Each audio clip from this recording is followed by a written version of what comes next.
Hey guys, so yeah, Swagkage and Seth the Programmer both uploaded a video on the same day, so I was like, right, let's try and get both of these out on Saturday, and hopefully the Swagkage one is, because I filmed that first, now we're doing the Seth the Programmer one, here's have this up on the same day.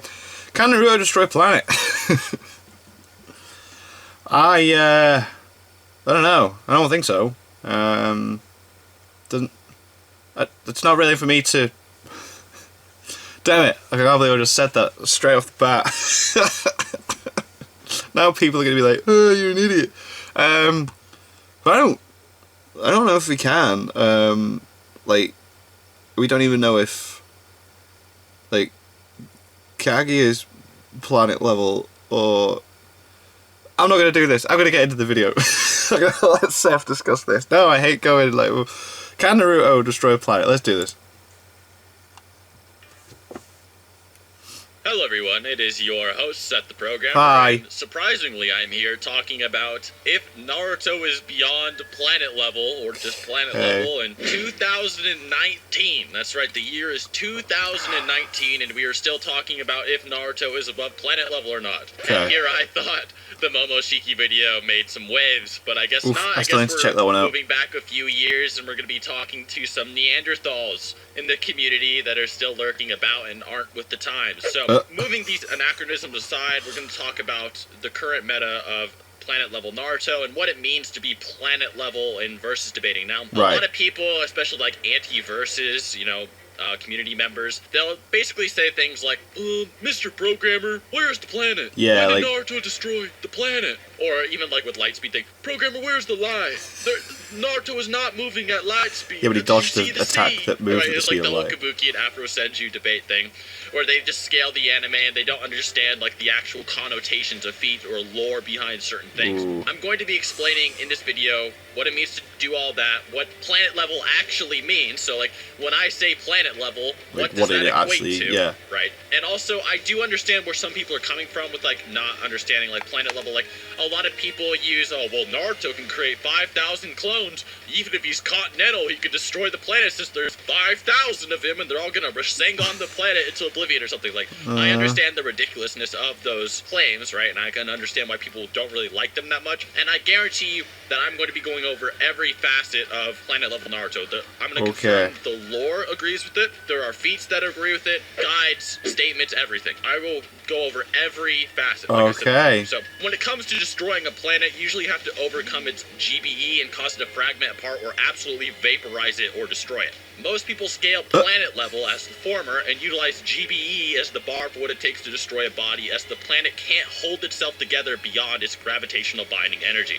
There's a few methods to calculating gravitational binding energy, but the most applicable form should use the inverse square law and goes a little something like gravitational constant times 3 by mass squared divided by radius times 5. Using this, we gather that the gravitational binding energy equals 2.487 times 10 to the 32 joules. Yes. And while this method does assume Earth is a sphere, which it's not a perfect sphere, it no, would it's be flat. the same order of magnitude or similar to. For those that are confused by that number, don't focus too much on all of the numbers, simply look at the scientific notation of the results, aka the order of magnitude, which is the 10 to the 32 part at the end of the calculation. The 10-2 is the only thing that really matters when scaling the levels here. Yes. For those that don't like to keep that in mind, guys. Freehand, or if you want to do it yourself, you can also use websites like stardestroyer.net to give simple methods of calcing, which I'll put in the description. That 10 to the 32 is the order of magnitude that we do use to calculate what is planet level. You don't actually need to vaporize a planet to actually reach planet level. That is obviously some That's a moon, logic, but okay. It does not actually utilize what the characters are doing to their utmost. So I guess feat number 1 is obviously the ubiquitous Kaguya is going to destroy her realm. Now this is confirmed in the data books as well as the anime. The anime and the manga actually make it even more powerful. They're like, she's going to destroy the entire time-space, and Obito actually compares Kaguya's time-space as massive, a vast time-space where he can connect to the main time-space without any problems whatsoever. So basically, it was actually going to destroy a large planetary through large star-level time-space because there is a moon in Kaguya's dimension that is orbiting the planet. There's actually numerous moons, and in dear. the OVA, the day Naruto was going to become Hokage, there's actually stars This inside of Kaguya's contradicts dimension. So what's that's why we say what large we're saying planetary in to the large star video. level, because if there Hokage. are stars, she's basically nigh solar system level for destroying this time-space. So if it's just a moon, if you just say there's no stars, maybe you don't like OVAs, even though it is canon. The moon is 384,000 kilometers away from the Earth, and of course there are Roche limits between orbiting bodies and a main planet, so the moon would have to be between like a certain limit to not disintegrate for being too close, so we just use like the basic distance between Earth and the moon as a lowball. Okay, we'll do Vaporization that. values Yeah. for a sphere of this size gives us 6.11 by 10 to the 36 joules, which is large planetary. That's and of pretty course, big, yeah, people will be yeah. like, oh, well, the Shinobi Alliance gave her like all her chakra and whatever, but people fail to realize that Naruto ran around and gave every Everyone. single Shinobi in the Yeah. Alliance 3 times the chakra of Kakashi, and Kakashi is able to take on Akatsuki members, and Akatsuki members can take on 1,000 Shinobi each. Lowballing. It's actually stated verbatim in the data book. Each Akatsuki member can take on thousands of Shinobi. So Naruto literally amplified the entire Shinobi Alliance with half of the Nine Tails by thousands of times by touching their shoulders. So no, the Shinobi Alliance did nothing to Kaguya's power, not even a single percentage of an amp. As I said before, in this dimension we also see a star, so there should be a distance between the star and a planet similar to the distance between the Earth and the Sun. 1 AU is 149.6 million kilometers, and using a sphere of this size gives us 3.6042708 times 10 to the 44 joules, which is high-end large star level, Yeah. high solar system level. Pretty high. This feat is, if Big the Earth numbers. was turned into a nuclear bomb, it would be weaker than Kaguya's attack by over 100 times. So imagine the entire planet was a nuke. It would still be weaker than Kaguya's attack 100-fold. Whoa. So yes, obviously that is the feat that is beyond planet level. That is just one of many. There's another guide that gives credit to Kinshiki as well, that says he has the ability to split worlds. Now, splitting the planet isn't full-on planet level, but it still should calculate to small planet level, give or take, which would still be considered planet level to a smaller degree. This is a good feat because it's supposedly just a casual attack that he can perform this, and many characters are able to block, parry, and deflect Kinshiki's strongest attacks with, Which like, can Sasuke's split one arm worlds. and his sword. So just his casual slashes are able to split worlds beyond their GBE. Now, the reason this feat is so impressive is mainly due to how planetary is even classified to begin with. Fragmenting the planet beyond its GBE, however, many people don't realize that simply separating a planet from its GBE is really one of the most impressive aspects. Gravitational You also need to binding realize energy, what don't forget splitting that, an guys. entire That's what it planet in stands half would for. mean. Not only would you be splitting straight through the world, you'd also be then splitting those halves away from each other, and that's why the feat is still comparable to planet level, but obviously not exactly. For those of you who still aren't convinced that it should be impressive, I think a good visual example of what's happening is looking how the crust of the planet, or every continent and ocean, compared to the actual whole planet, and what splitting it in half would actually equate to. Splitting this apart would equate to 5.08 by 10 to the 30 joules, giving the benefit of the doubt and not lowballing it to oblivion, and I'll put that calc in the description below. That's not the only piece of lore that suggests Naruto characters are planetary either. In fact, it's suggested 3 times over that Kurama should have enough power to vaporize or shatter the world itself, even with only half its chakra. In the English data book, it's described, sealed inside Naruto is a powerful force that can easily turn the world to ash. And I obviously put the calcs for the statement on the screen of what that would mean depending on how you interpret the statement. And look at all those numbers, guys. Take them in. We might need them later for a test. When the beast chakra sees, the earth quivers and the heavens shake. Earth-shattering destructive power. Madara then describes that his Susanoo, which rivals the Bijou, has the power to smash all things in the world. Some translate this to universe, but in these instances it's more so referring to planet rather than universe. Many then begin to question these declarations by saying, where's the feats, though? Alright, there we go. Bijou destroying mountains, though, and so on. This is easy to refute, as we will be going over later planet-level feats that Kurama scales to. It should also be noted that Kaguya's feat is actually pretty much large star level and borderline solar system level, or massively large planet. Still, like, I'm fresh from watching the Swag Kage video. I'm like, oh no, Swag, what? Anything either. Also, when it came to the mountain-level Bijou Damas, it should also be noted that there are numerous feats for characters being multi-continental that rival Bijou. There's even a feat where Kurama outputs around 10 to the 28 joules with Killer Bee even before fully mastering his Bijou transformation, or Madara can yank meteors from space with 10 to the 27 joules. so it'd be far more consistent to lowball Kurama to those levels, if anything.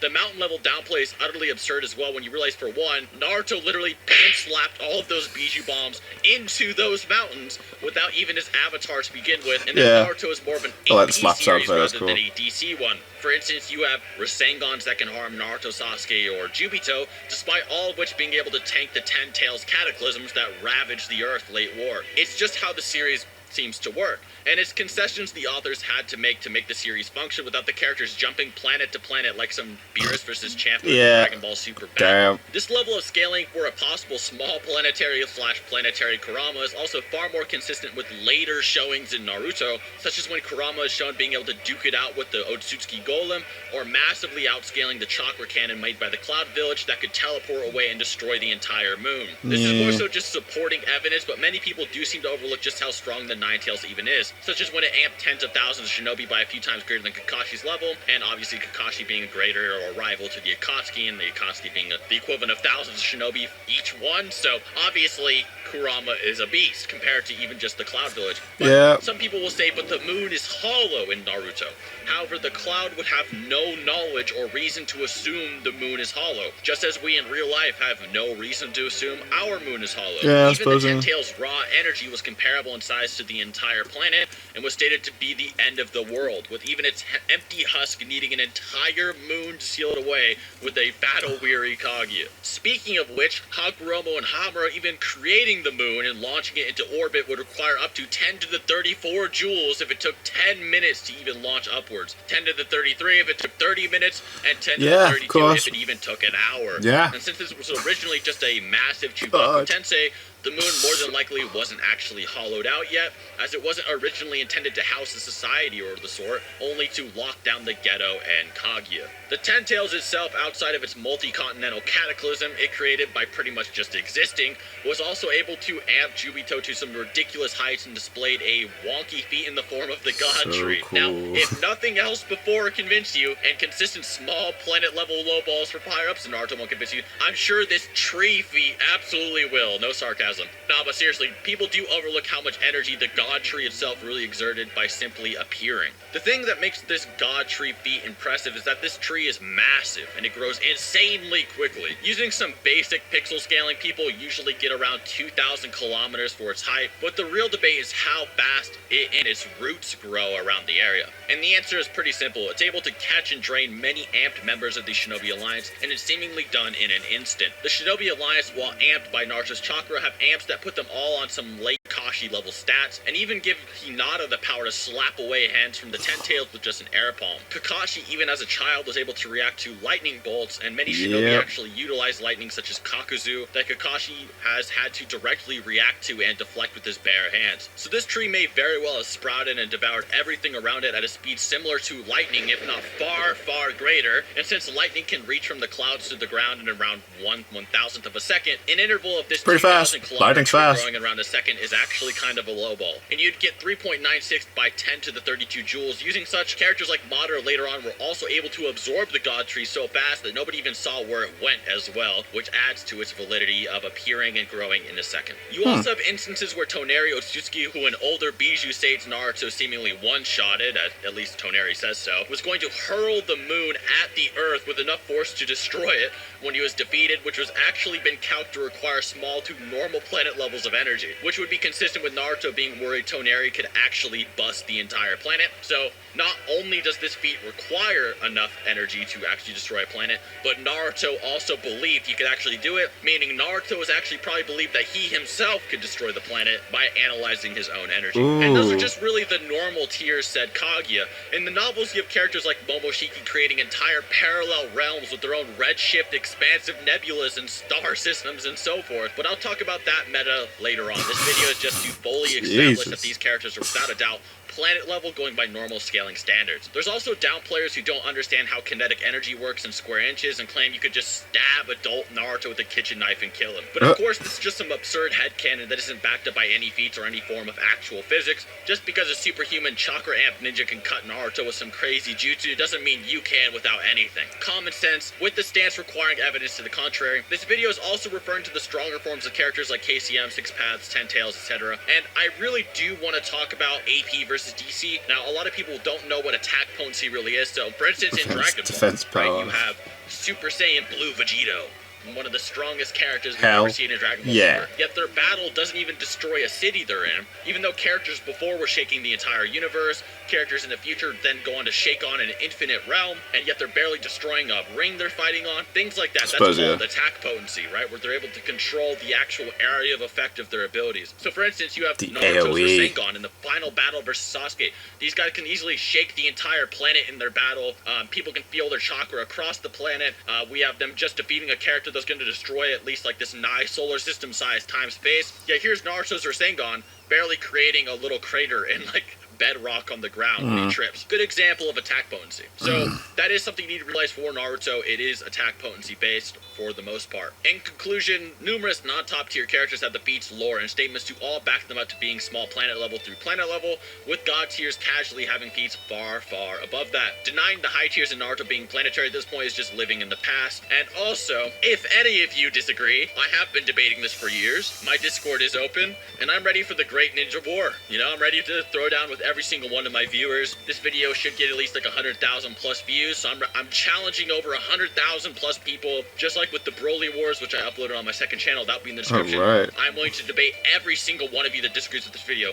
I do not want to see you in my comments. Do not type any refutation in my comments. Just come debate me. If you can disprove me, disprove it to the entire public, because my video will be uploaded. Everyone that debates me is going to be uploaded on my second channel. That's cool. So if you think you can take me out, if you think you can disprove me, please get in call. I like don't wanna that. see any I of like this that a text lot. talking, okay? Please come talk to me. Let's duke it out, all right? I'll prove I'm the best. Once again, I will do it every single time. So if you have a problem, don't text cuck, get in call. And other than that, guys, I hope you enjoyed this video. I hope you all understand what being planet level in a fictional debate actually is.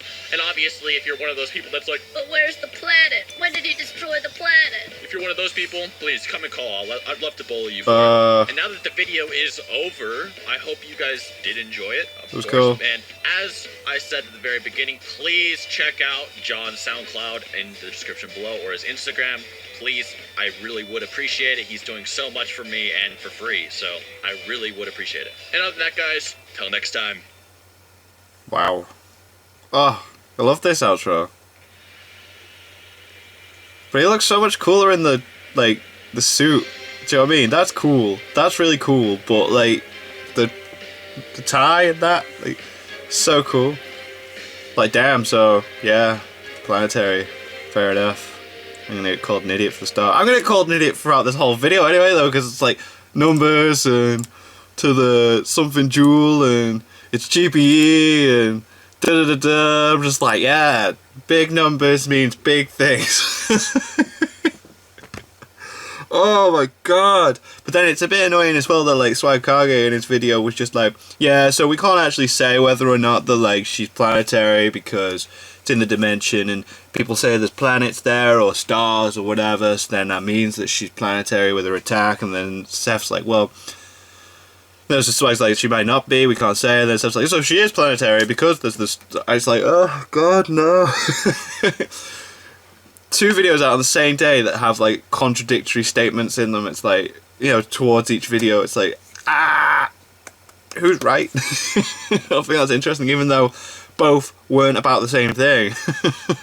It was how strong is Kaguya and could Naruto destroy a planet? It's, yeah, that's an interesting one. Anyway, thank you guys very much for watching. What do you guys think of that? What do you guys think of this? Click like, subscribe if you haven't already. Leave comments down below. Let me know what I should watch and discuss in future videos. And I'll see you guys. It's all you guys. Next time. Bye. Gravitational binding energy. GBE.